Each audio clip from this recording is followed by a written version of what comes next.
मुंबई जैसे शहर में जहाँ 7,000 टन से भी ज़्यादा कचरा अनसेग्रीगेटेड वे में लैंडफिल में जा रहा है, उसको किस तरह से हर एक रेजिडेंट अपनी जवाबदारी, अपनी रिस्पॉन्सिबिलिटी समझ के कम कर सकता है या करना चाहिए, जो कि हो नहीं रहा था।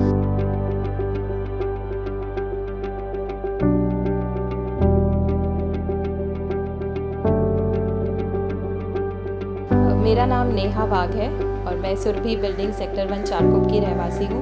इस प्रोजेक्ट की शुरुआत उस समय हुई जब मैं, मेरी मित्र शमा नायक, हम दोनों बैठकर एक शाम को ऐसे ही डिस्कशन कर रहे थे कि किस तरह से वेट वेस्ट को हम अपने ही कैंपस में कंपोस्ट में कन्वर्ट करके यूज़ कर सकते हैं। मेरा नाम शमा नायक है। मैं सुरभि बिल्डिंग जो चारकोप सेक्टर 1 में स्थित है, मैं उस सोसाइटी से बिलोंग करती हूँ। मैं बहुत गर्व के साथ आपको बताना चाहती हूँ कि हाल ही में बीएमसी ने हमारी सोसाइटी को कचरा मुक्त सोसाइटी की पहचान दी है। एक अच्छा गर्व भी यह महसूस होता है कि हम सबसे पहली सोसाइटी हैं पूरे चारकोप में जिन्हें ये मान्यता मिली।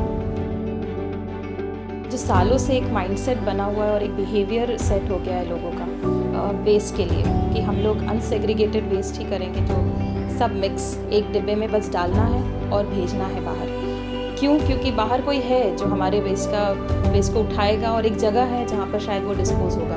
ये अगर एटीट्यूड है तो फिर उसको चेंज करना, बदलना एक ही महीने में ऑब्वियसली डिफ़िकल्ट रहेगा। बट यस, चैलेंज था तो हमने भी चैलेंज लिया। सेग्रीगेशन एट होम में हर फैमिली मेम्बर का इन्वॉल्वमेंट ज़रूरी होता है, जहाँ हर मेम्बर को सेग्रीगेशन का मतलब समझे और उस हिसाब से सेग्रीगेट करने से ये बहुत आसान हो जाता है। आम्ही नवीन राहायला आलो तेव्हा तर आम्हाला खूप बर्डनसारखं वाटत होतं की खूप त्रास होईल, अवघड वाटेल, पण हळूहळू जसं कळत गेलं तसं आम्हाला खूप सोपं वाटत गेलं। आता तर आमची लहान मुलं आहे, आम्ही 2 आहे, म्हणजे त्यांना पण आता सवय लागली की कसं सगळं साईडला ओला कचरा, सुका कचरा आपलं करायचं, त्यांना पण सवय लागली। कोण बाहेरनं गेस्ट आलं मग त्यांना पण माझे लक्ष नसेल तर ते लोक सांगतात। आणि अगदी नॉमिनल कचरा आपल्या सोसायटीतनं बाहेर जातो, ते आम्हाला खूप छान वाटतं। So we all know that this plastics and all cause cancer. आज पता नहीं चलेगा अपने को, लेकिन आफ्टर फ्यू इयर्स अपनी बॉडी में maybe stomach cancer, breast cancer, कुछ भी हो सकता है। So specially for our next generation we have to start taking care right from now. I am so happy that we are helping the environment, and I help my mother in different things like separating what is in what dustbin. More different types of waste was taught by my mom at my home. The basic concept of waste management was taught in my school, like wet waste, dry waste, composting, and was taught in my school. तो हमारी society में अभी जिस तरह से waste pickup होता है, जो हमारा क्लीनिंग स्टाफ है वो 2 बिन्स लेकर आते हैं डोर पे। डोर टू डोर कलेक्शन होता है वेट वेस्ट का, और एक रहता है रिजेक्ट वेस्ट या डोमेस्टिक हजार्डस वेस्ट। इसके अलावा जो रिसाइक्लेबल्स हैं, मेटल्स, ग्लास, पेपर, प्लास्टिक, वो लोग अपने ही घर में रखते हैं और every 2nd and 4th Sunday को हम उसका कलेक्शन अलग से करते हैं। कलेक्शन होने के बाद हमारा एक NGO से टाई अप है जो आते हैं और वो कलेक्ट करके लेकर जाते हैं।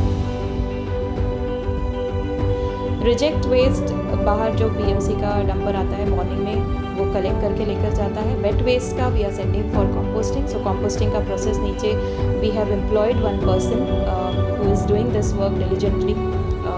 लास्ट 4 years से वो कर रहे हैं। शुरुआत में यही हुआ कि हर एक को लगा कि गीले कचरे का क्या करना है, क्या ज़रूरत है इसे कंपोस्ट करने की। लेकिन जब कंपोस्ट हुआ और उससे एक मिट्टी की खुशबू आने लगी, उससे समझा कि हाँ, इस गीले कचरे का कुछ हो सकता है और हम इसे किसी अच्छे तरीके से यूज़ कर सकते हैं, जिसे हम ब्लैक गोल्ड कहते हैं। माई वेस्ट माई रिस्पॉन्सिबिलिटी, इस सोच को जब तक हम अपने आचरण में नहीं लाते तब तक स्वच्छ मुंबई की कल्पना करना मुश्किल है।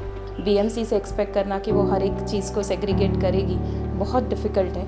हमें कहीं अपनी जिम्मेदारी भी समझनी चाहिए, being a citizen of Mumbai and helping our country further. जिस प्रकार हमने हमारी सोसाइटी को कचरा मुक्त सोसाइटी बनाया, आशा करते हैं कि आप अपने और अपने आसपास के परिसर को कचरा मुक्त बनाएं और इस मुहिम में जुड़ें।